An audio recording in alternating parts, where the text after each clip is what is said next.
Major funding for KPBS Evening Edition has been made possible in part by Bill Howe Family of Companies, providing San Diego with plumbing, heating and air, restoration, flood and remodeling services for over 40 years. Call 1-800-BILL-HOWE or visit billhowe.com. And by the Conrad Prebys Foundation, Darlene Marco Shiley, and by the following.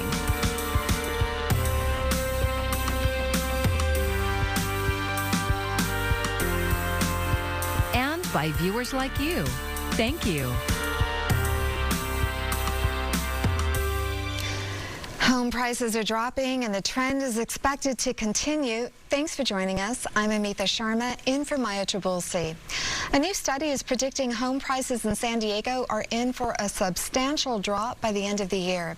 KPBS reporter Kitty Alvarado spoke with one of the authors to find out more.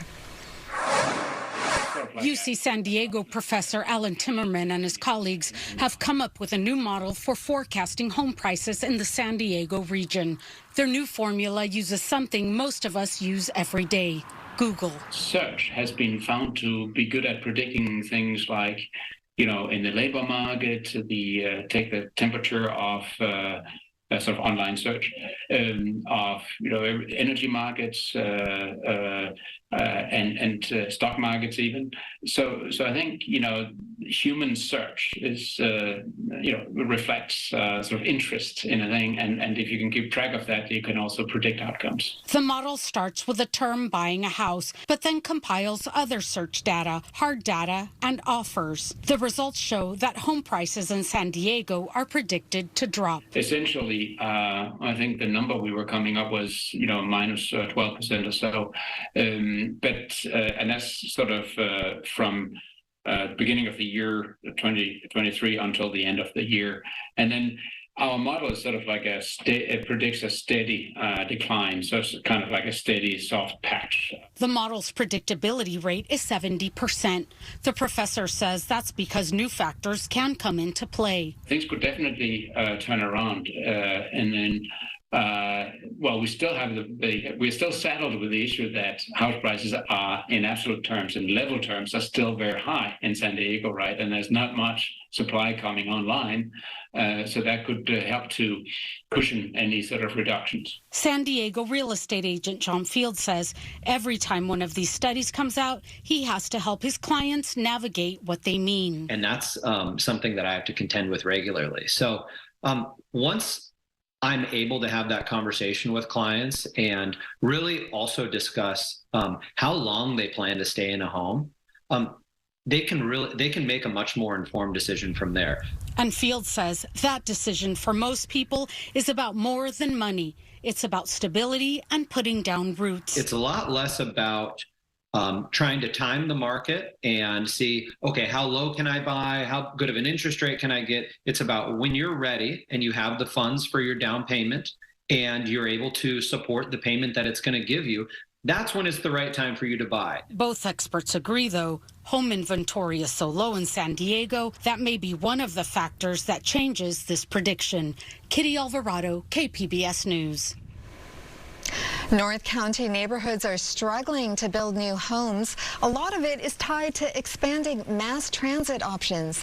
This week, coverage includes Tanya Thorne's feature report, which you can stream now on the KPBS YouTube page. Inflation has been creeping downward nationally for several months now.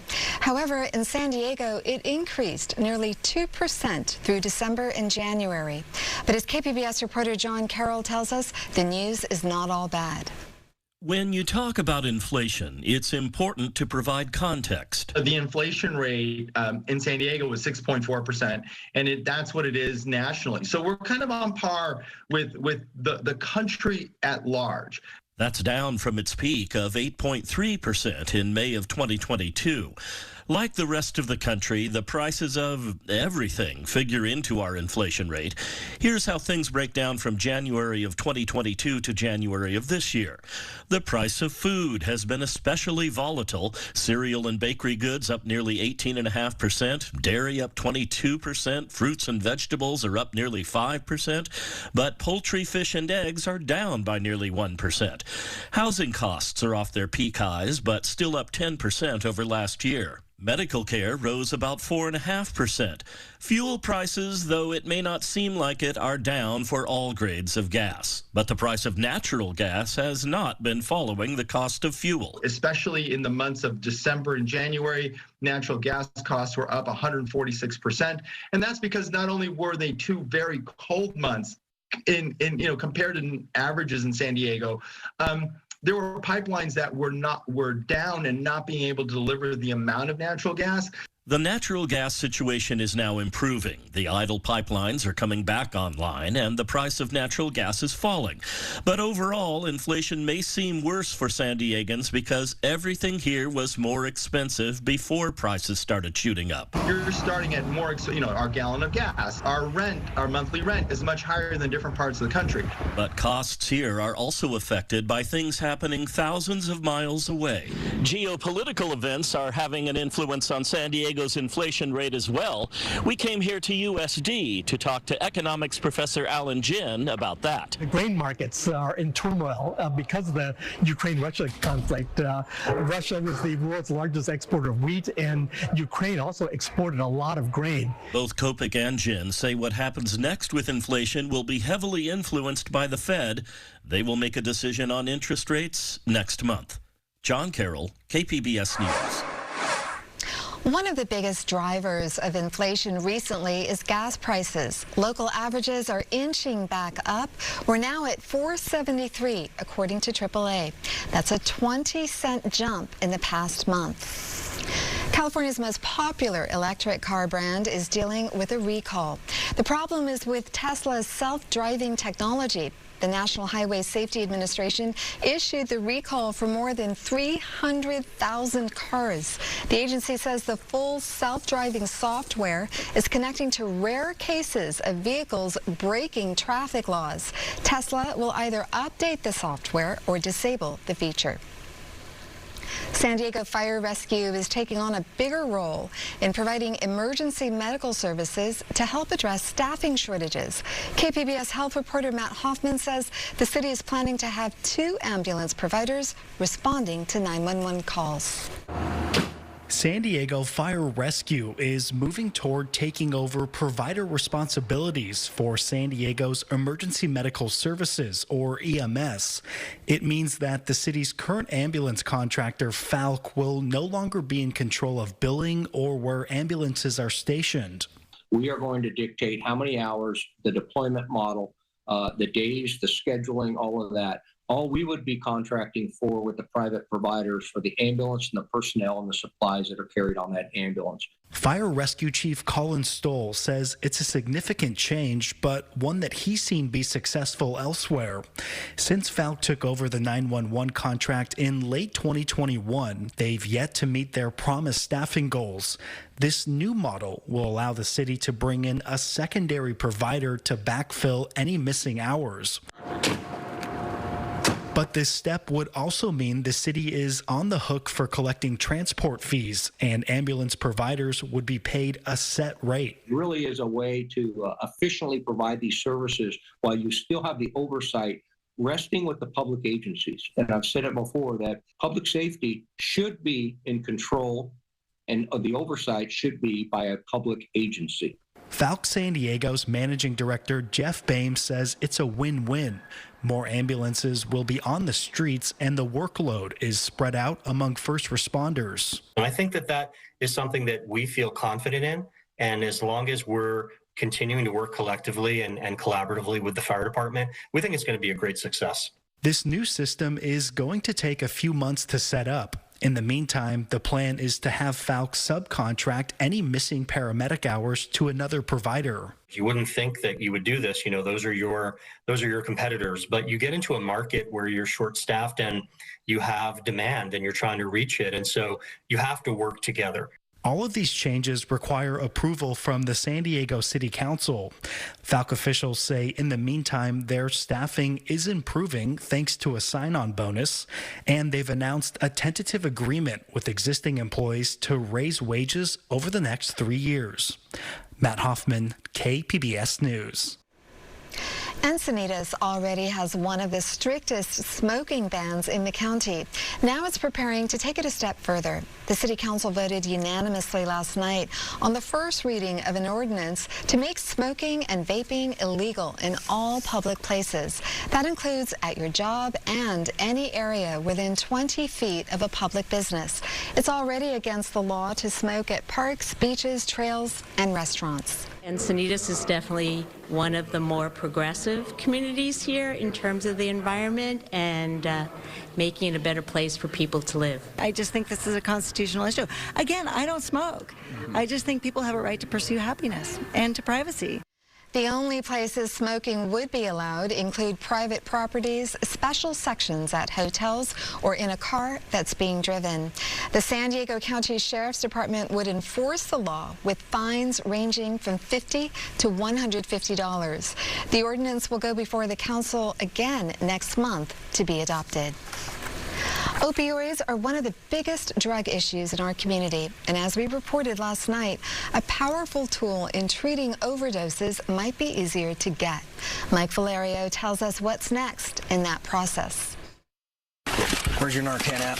Take a look at Narcan in action. Police in Cannon City, Colorado, saving a woman's life with 4 doses. Oh, there you go. There we go. Narcan works by blocking the effects of opiates on the brain for up to about 90 minutes, helping to restore breathing long enough to call an ambulance. All voting members are in favor. Now, the FDA is taking steps to improve access to the potentially life-saving drug. 2 advisory committees voted unanimously in favor of making a nasal spray version of Narcan available over the counter. It's this thing that you want to have in your home for safety, and you hope never to have to use it. The final decision will be up to FDA Commissioner Dr. Robert Califf. Right now, Narcan is available in many pharmacies with or without a prescription, but it's kept behind the counter. If approved, you could soon find it in vending machines, grocery stores, and gas stations across the country. We really want to lower any and all barriers to having this life-saving medication on hand when the crisis happens. The FDA says it's working with companies to simplify directions on the label to make it as easy as possible to use. I strongly encourage anyone who is concerned that they might see an overdose to get a kit. You can save a life. Mike Valerio, KPBS News. A prominent Bay Area politician is interested in the Senate seat held by Dianne Feinstein. Congresswoman Barbara Lee has filed paperwork to run, but has yet to announce a campaign. Senator Feinstein announced this week she will complete her term, but will not run again in 2024. Fellow Democrats Adam Schiff and Katie Porter have already launched their own Senate campaigns. While Valentine's Day may be over, one local hotel's love story with San Diego endures. KPBS reporter Alexander Nguyen takes us to a beloved hotel in Julian with deep roots in Black history. In the backcountry sits an unassuming hotel. It's the jewel of the town, and it's popular with honeymooners. To everyday tourists, it's a charming bed and breakfast. The only thing that brings to light its history is a bronze plaque in front of the hotel. It reads, Hotel Robinson, 1897, built for Albert Robinson and wife Margaret on the site of the restaurant bakery. It's the sole surviving Julian mining era hotel. It's not only one of the oldest hotels owned by African Americans, but it's also a national site, historical site. Larry Malone is a local historian and wrote a book about Black pioneers in San Diego from the 1880s to the 1920s. You know, a lot of people were really surprised that Julian had that rich history of African American history in Julian. And part of that history started with a love story, says Chuck Ambers, the curator of the African Diaspora Museum and Research Center. There's a love relationship between that hotel and Julian. just like there was a love relationship between Albert and Margaret. He says Julian was a sleepy little town founded by former Confederate soldiers before gold was discovered there. It was a little podunk city until Fred Coleman, part of the gold rush up in Sacramento, followed the geological formations down California, followed the San Diego River in Mission Valley back up to its source, hoping that they would find gold just like up in the Sacramento area, and he did. That was 1869 and started the first and only gold rush in San Diego. Go west, young man. There's gold in them hills. The gold rush brought many black people to Julian because of the opportunities there. Among them was Albert Robinson. Then he shows up here in Julian in 1880 on the census record. That's David Lewis. His family has lived in Julian for 4 generations. He's the town historian. Albert, I'm assuming, was enslaved wherever he was living at the time. He supposedly came here with a man named Levi Chase. There's no history about him being an ex-slave. He came into the San Diego area in El Cajon as a laborer. His wife, Margaret, came to Julian later. She marries Albert in 1886. And so that is when I believe they started a bakery and a restaurant business, I believe here on this site. And they ran that from 1886 until 1902 when they built this hotel. What's fortunate for them, their property, that little restaurant, was right across the street from the City Hall, where the Butterfield stage line coming from Arizona brought travelers.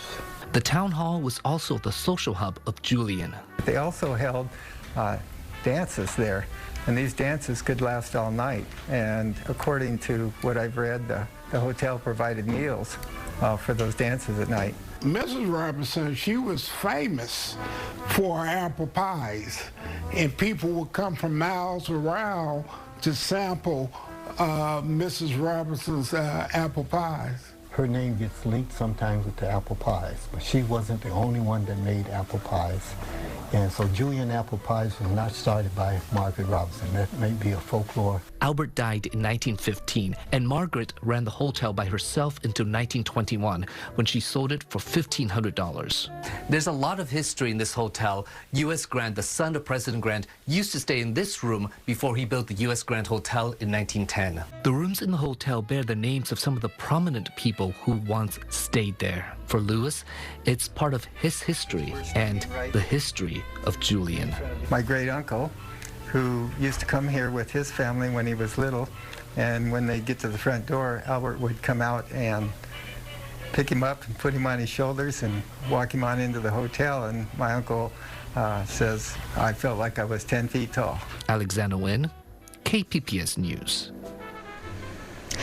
As Black History Month continues, we introduce you to a San Diego scientist and engineer doing some important work in his field of expertise. But KPBS education reporter MG Perez tells us there is so much more to his story that makes him an open book.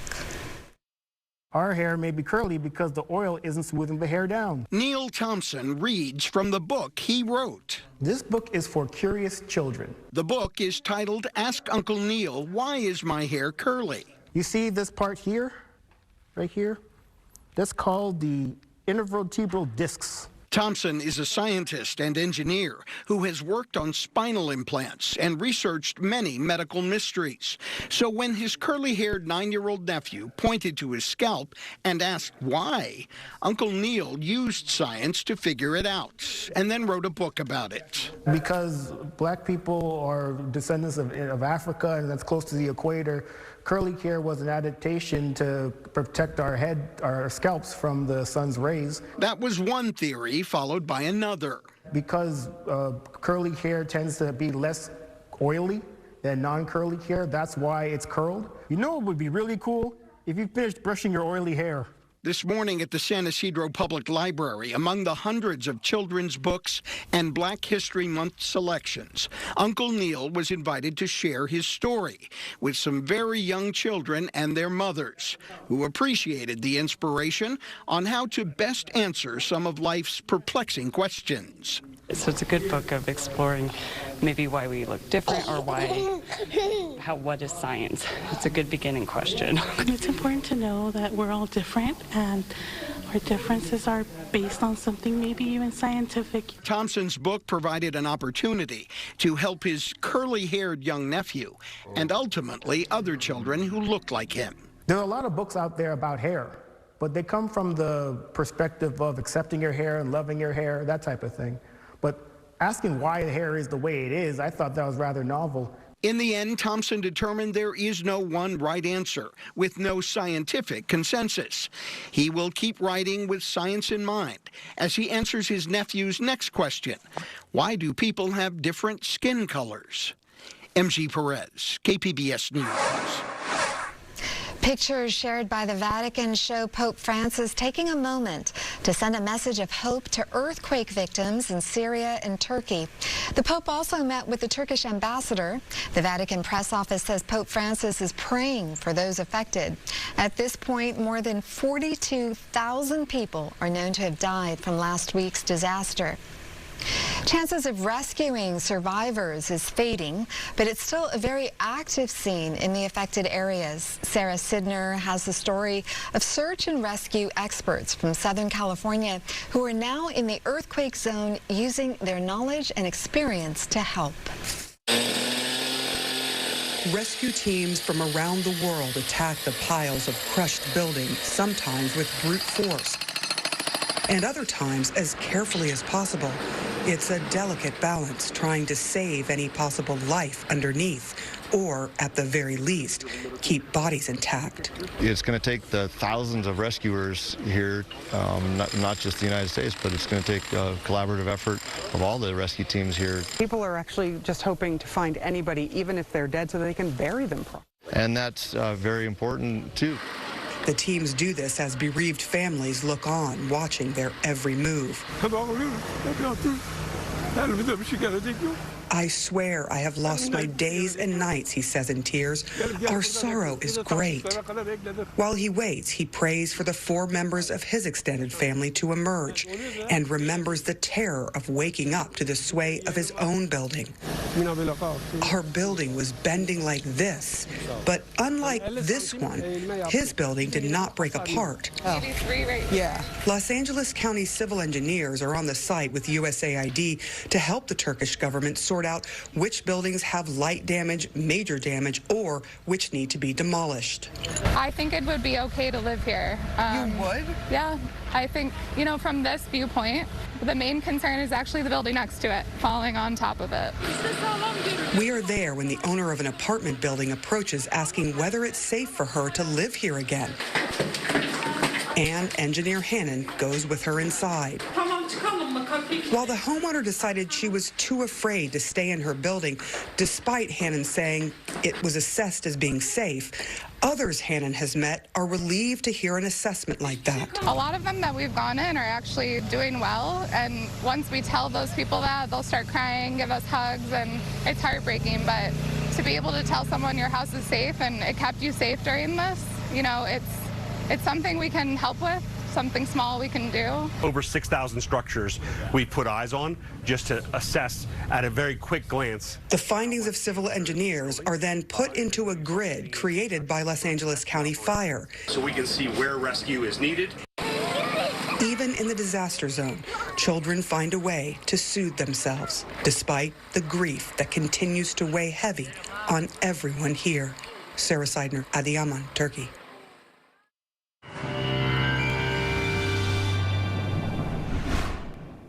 Dry weather with us right into the weekend, and our temperatures, they'll slowly moderate over the next couple of days.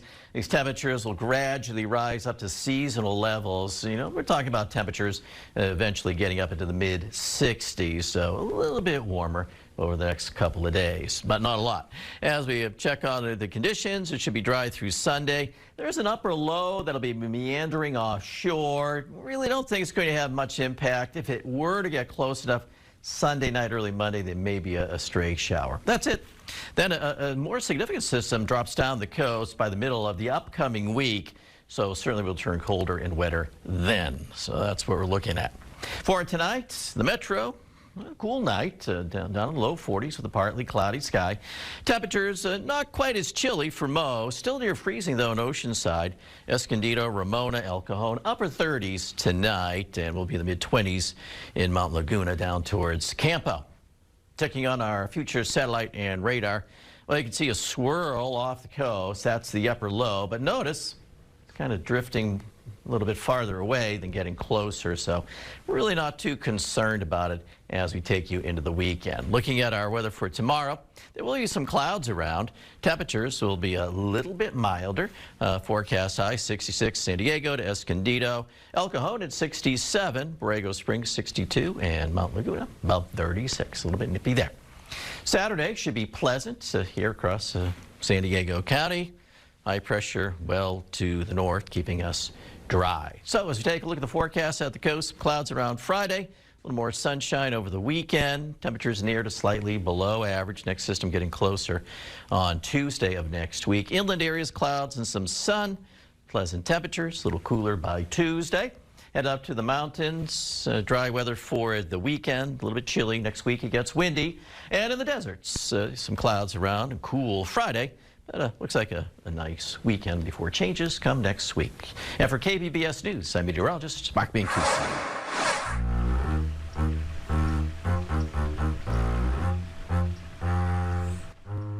A special performance today for some of the residents at the San Diego Zoo. Musicians from the San Diego Symphony put on a show for Mary, the zoo's 59-year-old Asian elephant. Grandma, the 138-year-old Galapagos tortoise, also got a private show. It's part of a social media campaign the Symphony is doing for its show at the Balboa Theater this Saturday called Carnival of the Animals. You can find tonight's stories on our website, kpbs.org. Thank you for joining us, and have a great evening. Major funding for KPBS Evening Edition has been made possible in part by Bill Howe Family of Companies, providing San Diego with plumbing, heating and air, restoration, flood and remodeling services for over 40 years. Call 1-800-BILL-HOWE or visit billhowe.com. And by the Conrad Prebys Foundation, Darlene Marco Shiley, and by the following.